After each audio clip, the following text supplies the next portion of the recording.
नमस्कार, आप देख रहे हैं 5 का पंच। एक एक करके आपको बताएंगे 5 बड़ी खबरें। मैं आपको बताऊंगी छात्रों पर लाठीचार्ज पर क्यों भड़के बाहुबली विधायक अनंत सिंह। मैं आपको बताऊंगा सम्राट से चिराग ने क्यों की मुलाकात। मैं बताऊंगा चिराग पासवान की नई टीम के बारे में। मैं आपको बताऊंगा देश में बढ़ी हुई चीनी की कीमतों पर क्या बोले सांसद मनोज तिवारी। आखिरी खबर में बात करेंगे रक्षाबंधन पर बिहार की बेटियों के लिए सीएम सम्राट के गिफ्ट के बारे में। जेडीयू के बाहुबली विधायक अनंत सिंह ने छात्रों के प्रदर्शन और पुलिस कार्रवाई को लेकर बड़ा बयान दिया है।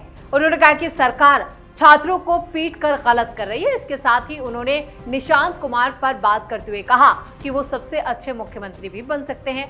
पटना में स्टूडेंट प्रोटेस्ट के दौरान पुलिस की लाठीचार्ज पर अनंत सिंह ने ऐतराज जताते हुए कहा, इंजीनियर तो पैसे नहीं कोई लिया न कोई लेगा, लेकिन आम नेता जो है उससे अच्छा रहेगा।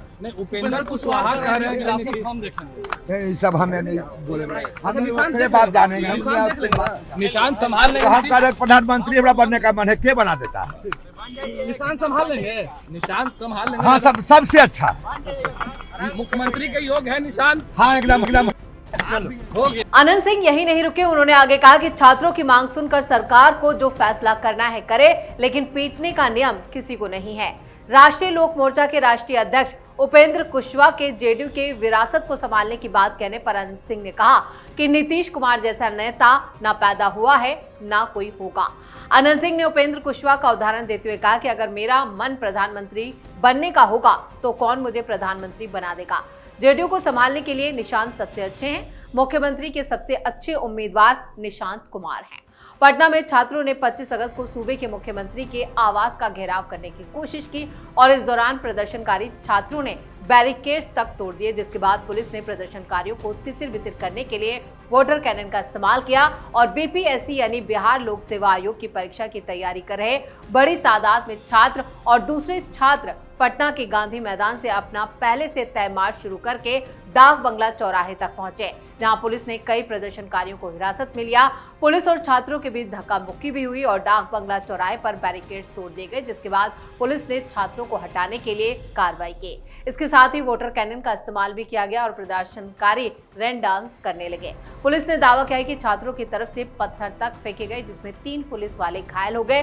अब सम्राट सरकार इन छात्रों की मांगों को लेकर अभी से बैठकों को अंजाम दे रही है। यानी सम्राट चौधरी की कई बैठकें आज होनी है, जिसमें देखना होगा कि छात्रों को लेकर क्या फैसला सामने आता है। राजधानी पटना के गर्दनी बाग में अपनी कई मांगों को लेकर आंदोलन कर रहे छात्रों से मिलने मंगलवार को लोक जनशक्ति पार्टी के राष्ट्रीय अध्यक्ष सह केंद्रीय मंत्री चिराग पासवान पहुंचे थे। उन्होंने धरना स्थल पर छात्रों से मुलाकात कर उनकी समस्याएं सुनी और मांगे विस्तार से सुनी गई। छात्रों ने चिराग पासवान को अपनी मांगों से संबंधित ज्ञापन भी सौंपा। छात्रों से मुलाकात के बाद चिराग पासवान ने मुख्यमंत्री सम्राट चौधरी से मुलाकात की। उन्होंने मुख्यमंत्री के सामने बीपीएससी अभ्यर्थियों, बेल्ट्रॉन अभ्यर्थियों, TRE4 अभ्यर्थियों की मांगों को, समस्याओं को प्रमुखता से रखा है। चिराग पासवान ने कहा कि एनडीए के एक जिम्मेदार गठबंधन साथी होने के नाते छात्रों की जायज मांगों को सरकार तक पहुंचाना उनकी जिम्मेदारी है और वो अपनी जिम्मेदारी निभा रहे हैं। चिराग पासवान ने 17वीं बीपीएससी परीक्षा के अभ्यर्थियों पर हुए लाठीचार्ज का भी मुद्दा उठाया। उन्होंने कहा कि अभ्यर्थियों पर लाठीचार्ज की तस्वीरें देखकर वो काफी विचलित हुए। उन्होंने ये भी कहा है कि लोकतांत्रिक तरीके से अपनी मांग रखने वाले युवाओं की समस्याओं का समाधान बातचीत और संवेदनशीलता के साथ होना चाहिए। चिराग पासवान की तरफ से कहा गया कि पटना पहुंचते ही वो सीधे धरना स्थल पर छात्रों के बीच पहुंचे। उनकी समस्याओं और मांगों को गंभीरता से सुना गया। इसके बाद उन्होंने मुख्यमंत्री से मुलाकात कर छात्रों की मांगों को उनके सामने मजबूती से रखा है। चिराग पासवान के मुताबिक मुख्यमंत्री सम्राट चौधरी ने छात्रों की मांगों पर गंभीरता से विचार करने, जल्द सकारात्मक समाधान सुनिश्चित करने का भरोसा दिया है। चिराग ने कहा कि युवाओं और अभ्यर्थियों की जायज मांगों का समाधान संवाद और संवेदनशीलता के साथ ही होना चाहिए। लोक जनशक्ति पार्टी रामविलास के राष्ट्रीय अध्यक्ष चिराग पासवान ने पार्टी में बड़ा फेरबदल किया है और नई राष्ट्रीय कार्यकारिणी की घोषणा की है। सुरेंद्र विवेक को लोजपा रामविलास का नया प्रदेश अध्यक्ष बनाया गया है। यानी सुरेंद्र विवेक अब बिहार प्रदेश अध्यक्ष होंगे राजू तिवारी की जगह। जबकि पार्टी ने कई राज्यों में नए प्रदेश अध्यक्ष की नियुक्ति की है। वहीं सांसद, विधायक और कई युवा नेताओं को राष्ट्रीय संगठन में बड़ी जिम्मेदारी दी गई है। झारखंड में जनार्दन पासवान, छत्तीसगढ़ में शरद चंद्र पांडेय, आंध्र प्रदेश में सत्यनारायण चंदोलू, असम में अहमद अली अयूबी, कर्नाटक में MS जगन्नाथ और महाराष्ट्र में प्रमोद मनोहर कुडाले को प्रदेश अध्यक्ष की जिम्मेदारी दी गई है।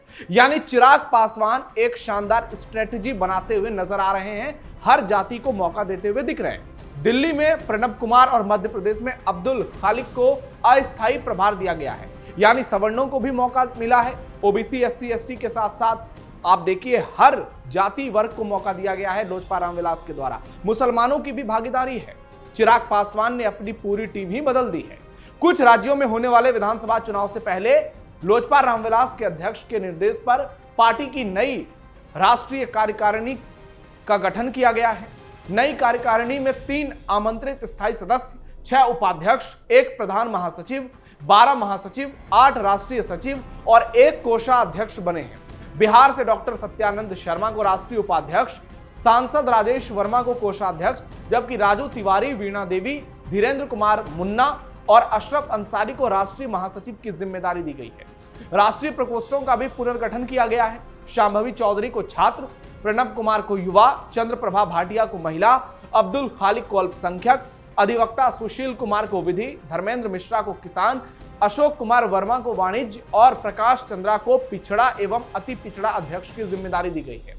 नितेश कुमार सिंह को सोशल मीडिया संयोजक और अमित कुमार को सह संयोजक बनाया गया है। और यह फेरबदल यूपी चुनाव से पहले वाकई में दिलचस्प है, क्योंकि इस बार यह दावा किया जा रहा है कि चिराग पासवान उत्तर प्रदेश में भी बड़ी तैयारी में लगे हुए हैं और चुनाव में वो कोई बड़ा दांव खेल सकते हैं। अब देखना होगा आगे लोजपा क्या कुछ फैसले और लेती है। इसमें कोई दो राय नहीं कि देश में पिछले कई दिनों से चीनी के दाम आसमान छू रहे थे। कई जगहों पर तो चीनी 70 रुपए प्रति किलो के भाव से बेची जा रही थी, लेकिन अब सरकार के कुछ फैसलों से कीमतों में गिरावट देखी जा रही है। इस पूरे मामले में अब बीजेपी सांसद मनोज तिवारी का बयान भी सामने आ गया है, जहां उन्होंने चीनी और प्याज की बढ़ती हुई कीमतों के बारे में कहा है कि ये कई जगहों पर सिर्फ एक अफवाह है। जब मनोज तिवारी से चीनी और प्याज की बढ़ती हुई कीमतों के बारे में पूछा गया तो उन्होंने इसे खारिज करते हुए कहा कि कई जगहों पर यह मात्र अफवाह है, झूठी खबरें हैं। उन्होंने ये भी कहा कि इस विषय पर बिहार सरकार से बात की जानी चाहिए। 2 दिवसीय स्टैंडिंग कमेटी की बैठक में शामिल होने के बाद दिल्ली रवाना होते हुए मनोज तिवारी ने बड़ा दावा किया। उन्होंने कहा कि कुछ लोग एथेनॉल के जरिए भारत के डीजल और पेट्रोल में आत्मनिर्भर होने के विरोध में बहुत तरह की बातें कर रहे हैं। अगर कोई सीरियस बात नहीं होगी तो निश्चित रूप से उसका समाधान किया जाएगा। आपको बता दें, सरकार के सख्त एक्शन के बाद चीनी के मिल भाव जो हैं वो दरअसल 18% तक गिर गए हैं, जिससे कि इसकी कीमतें 55 रुपए के आसपास प्रति किलो आ गई। खाद्य सचिव संजीव चोपड़ा ने मंगलवार को बताया कि सरकार द्वारा चीनी के आयात को मंजूरी देने और जमाखोरों पर नकेल कसने के बाद कीमतों में ये बड़ी गिरावट दर्ज की गई है। ऐसे में जानना भी जरूरी है कि क्या देश में चीनी की कमी है? तो बिल्कुल नहीं। 2025-26 के मौजूदा वर्ष के लिए चीनी का उत्पादन 306 लाख टन रहने का अनुमान है, जो कि पहले के मुकाबले भले ही कम है। पहले अनुमान लगाया जाता था कि 343 लाख टन होगा, लेकिन इससे कम है। लेकिन हमारे देश की जो सालाना मांग है वो सिर्फ 280 से लेकर 285 लाख टन ही है, यानी हमारे पास जरूरत से ज्यादा चीनी का स्टॉक उपलब्ध है। बिहार सरकार प्रदेश की महिलाओं को सशक्त बनाने और उनको लेकर बड़ी तैयारी कर रही है। बेटियों के मान सम्मान की रक्षा के साथ उनकी पढ़ाई और रोजगार सुनिश्चित करने की दिशा में सम्राट चौधरी सरकार ने कई प्लान बनाए हैं। रक्षाबंधन से पहले मुख्यमंत्री सम्राट चौधरी इन योजनाओं का तोहफा बहनों और बेटियों के नाम करने वाले हैं। मुख्यमंत्री बालिका PhD फेलोशिप के तहत प्रदेश के अलग अलग जिलों की लगभग 1000 योग्य छात्राओं को 10,000 रुपए प्रति माह की सहायता दी जाएगी। ये सहायता 49 सालों तक दी जाएगी। इसके साथ ही महिलाओं की आर्थिक आत्मनिर्भरता के लिए बिहार के बेटी स्टार्टअप चैलेंज योजना का शुभारंभ किया जाएगा। इसके अंतर्गत बेटियों को रोजगार शुरू करने के लिए 50,000 से 2 लाख रुपए तक की वित्तीय सहायता प्रदान की जाएगी। स्कूल कॉलेज में पढ़ने वाली बेटियों को भयमुक्त वातावरण मुहैया कराने के लिए पुलिस दीदी यानी कि अभया ब्रिगेड के लिए 4700 स्कूटर और मोटरसाइकिल का लोकार्पण एवं फ्लैग मार्च ऑफ समारोह होगा। मुख्यमंत्री सम्राट चौधरी ने सोशल मीडिया एक्स पर पोस्ट कर यह जानकारी दी है। अपने सोशल मीडिया हैंडल एक्स पर सीएम ने पोस्ट कर बताया कि रक्षाबंधन के पावन अवसर पर बिहार की बेटियों और बहनों के सम्मान, सुरक्षा और सशक्तिकरण की दिशा में एक नई शुरुआत होगी। पुलिस दीदी अभया ब्रिगेड हेतु 4700 स्कूटर, मोटरसाइकिल का लोकार्पण हुआ। इसके माध्यम से स्कूल कॉलेज में पढ़ने वाली बहनों की उचित सुरक्षा एवं संरक्षण को सुनिश्चित किया जाएगा। सीएम ने बताया कि महिलाओं के आर्थिक सशक्तिकरण के लिए सुधा सखी एवं महिला संचालित पशु औषधि केंद्र जैसी पहल भी शुरू की गई है। अगले 3 सालों में बिहार की 1 करोड़ महिलाओं को सीधे रोजगार से जोड़ने का लक्ष्य भी है। हमारा संकल्प है कि बिहार की बहनों को केवल योजनाओं का लाभार्थी नहीं बल्कि रोजगार, आर्थिक आत्मनिर्भरता और बेहतर स्वास्थ्य की सशक्त भागीदार बनाया जाए। तो फिलहाल 5 का पंच में आज के लिए इतना ही। आपकी इन खबरों पर क्या राय है हमें कमेंट सेक्शन में जरूर बताएं। धन्यवाद।